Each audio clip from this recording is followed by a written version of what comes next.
Yo, what's going on, y'all? It's Cone back here again today with another video. We don't have time for an intro because we just got not one, not two, but three massive pieces of news from Woj. I'm going to go ahead and break them down. The big thing that this video is going to be titled after, and then we have a couple things that are the fallout. The first thing, Mikal Bridges, just out of nowhere, 10 p.m., night before the draft, where we didn't really think he was that available. The Nets have continuously said, we're not trading him. He's basically untouchable. Well, they got a Godfather offer from the team that's also in New York in the Knicks. They get another Villanova guy. It's him, it's Brunson, it's Josh Hart.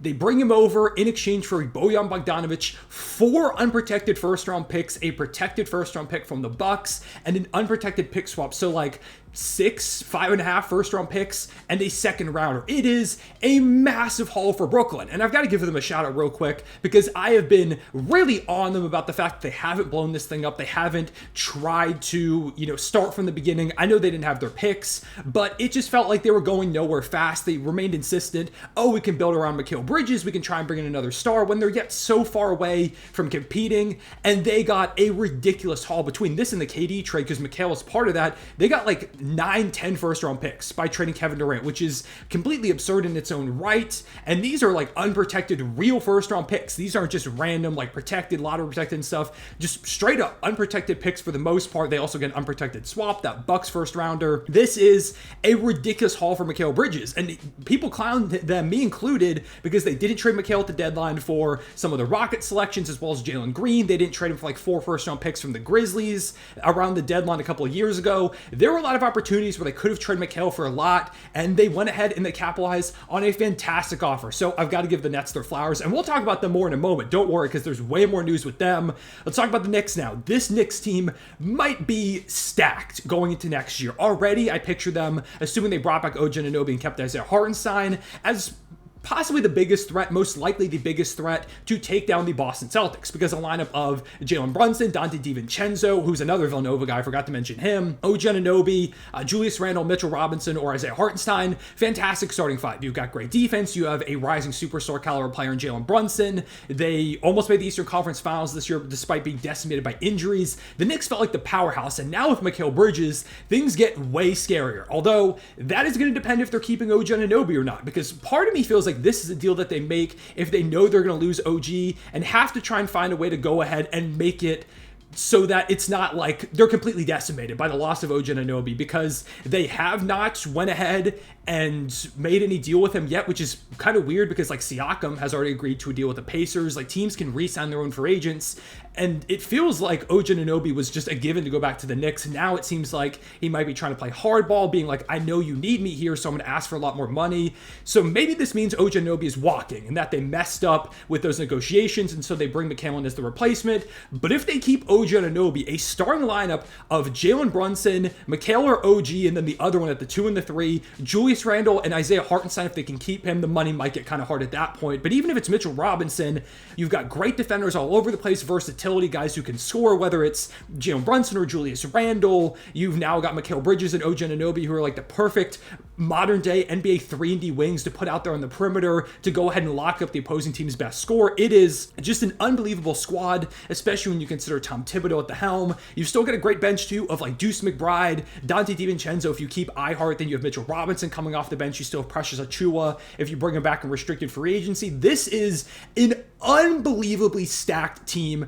in New York. Now, they did have to give up a ton to bring in Mikal Bridges. Like, again, they gave up 4 of their own unprotected first-round picks as far as we know at the moment. They gave up a swap. They gave up an additional first. They've just been holding on to this war chest of assets to try and make that big splash. And they do still have some picks they can trade because they had a bunch of them. But this was kind of the big splash, unless maybe they eventually trade Julius Randle and his contract along with some of those picks for an upgrade. In that way, that could still be something they explore in the future. But for the moment, this was the big fish they went after. So they paid a lot. Yeah, this is probably an overpay for Mikal Bridges. I would have been kind of upset if my favorite team traded for him, although my favorite team's the Thunder. They have like 15 first-round picks, so I probably wouldn't have cared. But most teams trading for him, I think it's probably a horrible idea. I do think Mikal Bridges fits so perfectly on this team, even though it's definitely an overpay in my eyes. I still think as long as you bring back OG Anunoby and this team looks the way it could potentially look, this was probably the right call, because that immediately makes you the second best team in the East. No questions asked at the moment. We'll see what some of the other teams do. And I think it makes you able to rival the Boston Celtics. Like, you have wing defenders for Tatum and Brown. You've got a great defensive big. It just makes a lot of sense. So we'll have to wait and see what happens with OG Anunoby. If they lose them, I like this deal a lot less. But if they bring him in, even though they gave up a bunch, I like this deal a lot for the New York Knicks. I'm going to say that they were winners of this, as well as the Brooklyn Nets, who not only went ahead and made this happen, but they also did their own thing too on top of that, where they made a trade straight up for picks. Basically, they went ahead and brought back some of their picks in a trade with Houston and gave them Phoenix Suns selections, like some draft capital from the Phoenix Suns for the Kevin Durant trade. Basically, seemingly that the Brooklyn Nets are going to go ahead and just completely bottom out and tank now, because if they've got their own picks back, why not trade everybody, get a bunch of assets? So it seems like now, like Cam Johnson, Dorian Finney-Smith, maybe Nick Claxton, they're going to let him go, although he's young, they could keep him. But anybody now on that Nets roster seems like they are available for a trade, which is going to be massive for them, because DFS and Cam Johnson's particularly are great role players. I love both those guys on the Thunder, so that's something I'm keeping an eye out for. I mean, also on the topic of the Thunder and really just free agency in general, if this means OG Anunoby walks, free agency just got way more interesting, because like the Thunder could sign him, the Sixers could try and bring him in as one of those star pieces on that team if they're willing to pay how much he's asking for. Like, his free agency gets really interesting now because of this. But not only did the Nets go ahead and bring back their picks, which between that and getting all the selections from Mikal Bridges, home run night in my opinion for the Brooklyn Nets, they really killed this. But Houston, apparently the reason why they let this happen, because you might say, oh, well, why are the Rockets giving up the Nets picks when it seems like they're heading towards a tank, they're going to lose Mikal Bridges, why would they go ahead and do this? Well, Woj is saying that the reason the Rockets are doing this is because Houston wants to trade for Kevin Durant, and that becomes far easier if they can return the Suns picks that they gave up to the Nets for Kevin Durant. Suns have said they're keeping Durant for now, but that could change next season, and at the moment, Houston has the picks to make the Suns whole again. So basically, the Houston Rockets are now doing like galaxy brain, like 40 chess type stuff, where they said, okay, sure, Brooklyn, we'll give you your picks back. Just give us some of those picks from the Phoenix Suns, which even if they don't get Kevin Durant down the line, those are still going to be very valuable picks seemingly.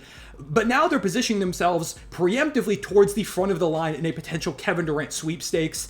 If he becomes available in about a year or so, say at the deadline, the Suns are playing great. We know KD, he likes to request trades. The Rockets have thrown themselves into a bidding war that we didn't even know had any chance of happening anytime soon. So it's all over the place. There is so much to go ahead and digest with this. With the Rockets, I mean, it makes sense. Like, if you just want to kind of kick the can down the road for a few more years with those draft picks, you know, you do have those Brooklyn Nets ones, which could be really good next season. But if you would rather just, you know, wait, see what happens with Kevin Durant, you could still get great Suns picks. It makes sense. From the Brooklyn Nets side of things, they get their own draft capital back. They get an absolute haul for Mikal Bridges, only upping the value they got back when they trade away Kevin Durant and Kyrie Irving and James Harden. Like, the Nets, all in all, as bad as that Big Three era went, I do think they got out of it kind of like bandits with the amount of assets they got in return. Huge credit to them. People are saying that they might be like the old Brooklyn Nets, where they traded all those picks to the Celtics and then things completely fell apart from there for years and they were in the gutter. They finally worked their way back and then immediately maybe made the same mistake.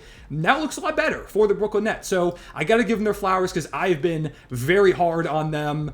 And now we're getting a report here that the Knicks trade for Mikal Bridges does not change their hope to re-sign OG Anunoby, although it's becoming increasingly unlikely. The Knicks will retain Isaiah Hartenstein. Makes sense as a Thunder fan.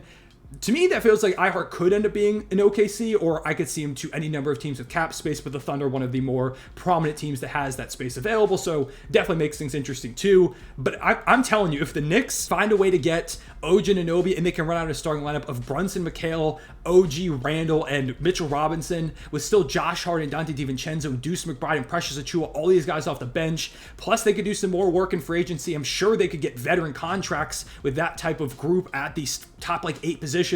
That's immediately like one of the best 8-man rotations we've seen in quite some time. I really, in the moment, like this for the Knicks. Again, assuming they get OG. If they lose him, this probably is a disaster, because you trade Emmanuel Quickly quickly. You traded RJ Barrett to get OG Anunoby into town, and I really think this only makes sense to give up all these assets if you're going completely all in on this next season. It seems like if they keep OG, that's exactly what they're doing. But yeah, I was not expecting to have to make this video right now. I was just sitting on the couch with my girlfriend, and then all of a sudden I was like, I'm sorry, I ran to the computer, turned on the recording setup. It is insane the amount of implications this has for free agency with OG Anunoby and now Isaiah Hartenstein and the Eastern Conference as a whole, with the Knicks becoming this powerhouse. It's crazy what it could mean for other players getting traded by the Brooklyn Nets. By the way, the Nets final haul for Kevin Durant, this is coming from Underdog NBA. Cam Johnson, 8 unprotected first-round picks, a protected first-round pick, a 2028 first-round pick swap, a 2028 unprotected pick swap, 3 second-round picks, a ton of assets just for Kevin Durant. Big night for the Rockets too, potentially looking down the line. If Kevin Durant ends up in Houston somehow, we'll remember this night. And then just for the New York Knicks, they might have made themselves the bona fide second team out there in the Eastern Conference, trying to rival the Boston Celtics, because this is a stacked squad. Easily the best Knicks team, assuming OG returns, that I've seen in my lifetime. I don't think it's even close. So yeah, those are my initial thoughts on this deal. Let me know down below in the comments what your takeaways were. Do you think the Knicks way overpaid? Do you think it was worth it? Do you think they'll bring back OG? Like, if they do get that whole team I talked about together, can they take down the Boston Celtics? What do you think this means for Brooklyn and Houston and the NBA as a whole? And this is only getting started, because there is still plenty of time until the draft. It feels like we're going to see moves there. Houston has been angling to make moves. I just upped a whole video on the draft. If you want to see that right before this, it's on the channel. Anyways, I'll stop rambling. I appreciate you watching. Leave a like and subscribe if you enjoyed. Hit the notification bell so you don't miss out on future videos. I will see you all later. Everyone, say it back.